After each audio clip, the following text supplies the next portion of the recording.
O caso Ubatuba. Um disco voador explodiu em plena luz do dia em Ubatuba, Brasil, nos anos 50.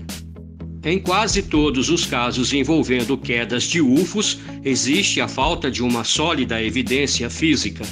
Com o relato da explosão de um objeto voador não identificado sobre a cidade de Ubatuba, estado de São Paulo, isso mudou. O caso começou em 14 de setembro de 1957, quando Ibrahim Suede, então colunista do jornal O Globo, recebeu uma carta de uma pessoa afirmando que possuía fragmentos de um disco voador. Para provar as suas palavras, a pessoa que enviou a carta também enviou algumas amostras dos destroços que havia recolhido. Relatava na carta, abre aspas, caro senhor Ibrahim Suede, eu estava pescando com alguns amigos em um lugar próximo a Ubatuba quando vi um disco voador. Aquilo se aproximou tão rápido da praia que um acidente era iminente. No último instante, quando o objeto estava quase tocando a água, fez uma curva para cima e subiu com um impulso fantástico e explodiu a certa altura, desintegrando-se em milhares de pedaços que caíram no mar com muito brilho. Pareciam fogos de artifício, mesmo que tudo tenha acontecido ao meio-dia.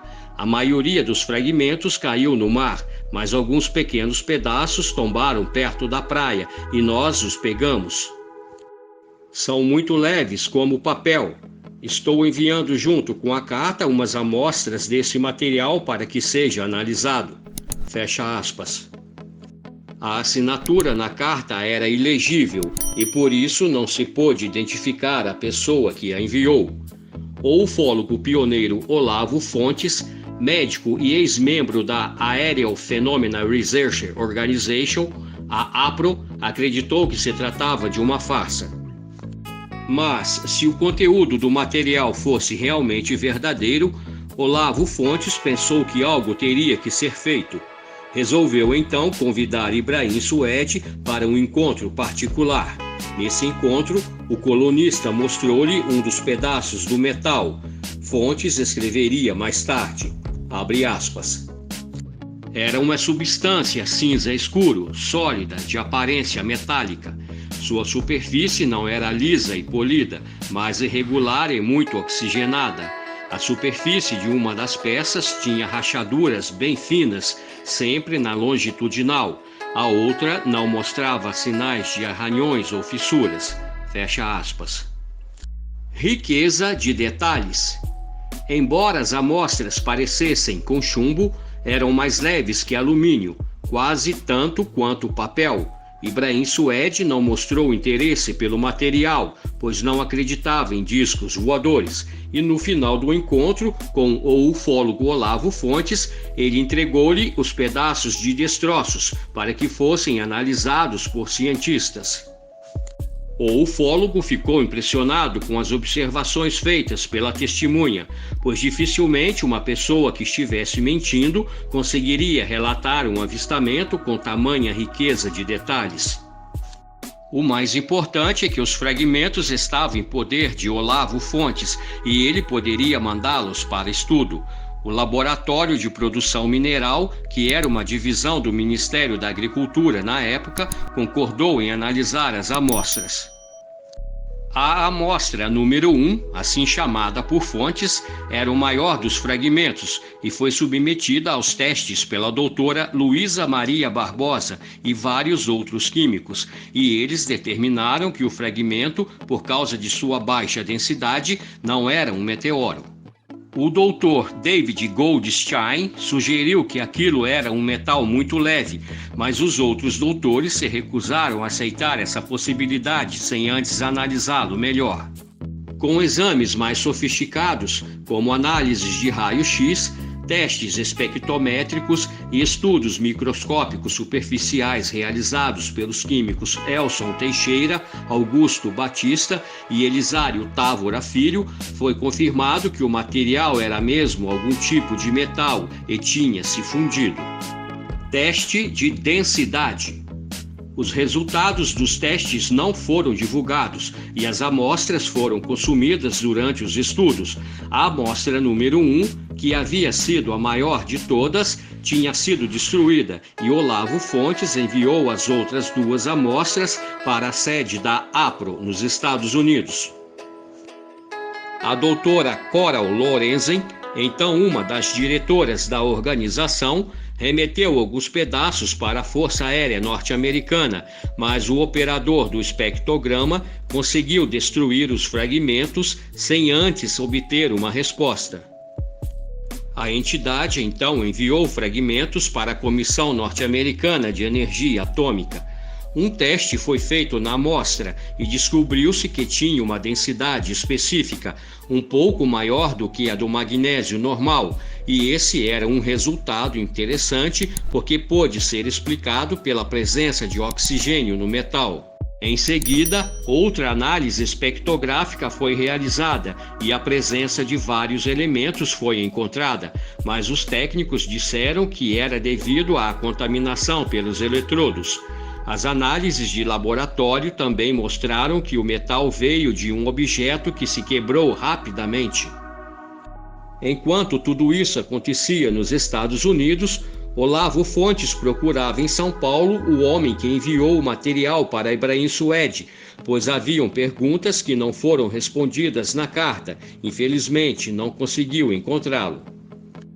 A APRO também mandou pequenos pedaços para o laboratório de metalurgia da companhia Dow Metal, em Michigan, nos Estados Unidos. Foram encontradas algumas significantes diferenças entre os resultados obtidos pela Comissão de Energia Atômica e pela Dow Metal, embora tenham usado fragmentos da mesma amostra.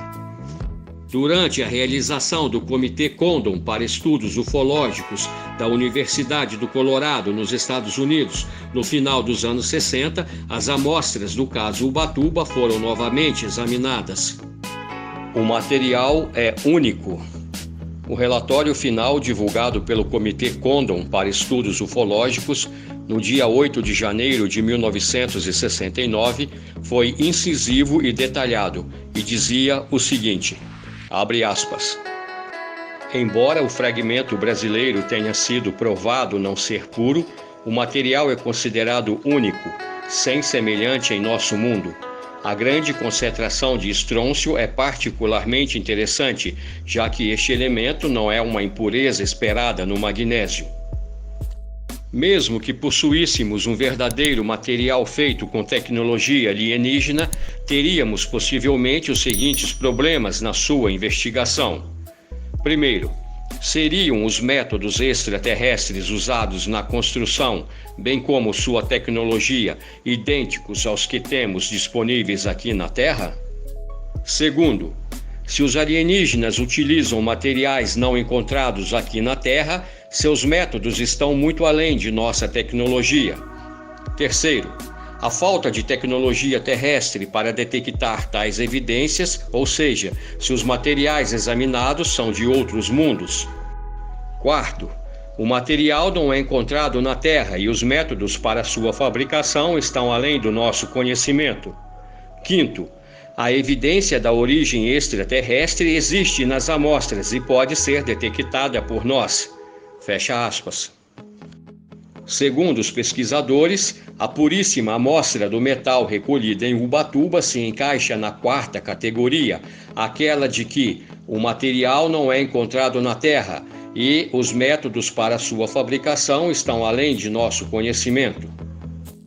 O que restou depois que todos os testes foram feitos, todas as análises conduzidas e todas as conclusões tiradas é que o primeiro e maior pedaço do fragmento de Ubatuba era o único que podia comprovar as pistas para uma conclusão positiva, a de que viera de fora de nosso planeta.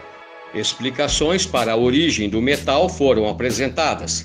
Poderia ter sido de um meteoro, de um avião, de um míssil, ou poderia ter sido uma fraude ou originário de uma nave extraterrestre.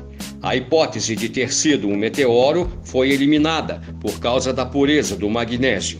Se aceitarmos o conceito de que a espaçonave que caiu em Ubatuba tenha sido construída com diferentes tipos de materiais, como visto em algumas análises, não existe razão para crer que todo o objeto fosse feito de magnésio puro. O pedaço de metal examinado pode ser originário de alguma parte interna da nave. Por fim, não se pôde tirar uma conclusão positiva sobre o caso. Se a amostra que foi mais analisada não tivesse sido destruída pelos testes, as respostas talvez pudessem ter sido encontradas. Isso poderia provar que os UFOs não são perfeitos tecnologicamente. Muito bem, apresentamos a vocês mais um caso da literatura ufológica. Semana que vem tem mais. Estejam conosco. Fiquem na paz.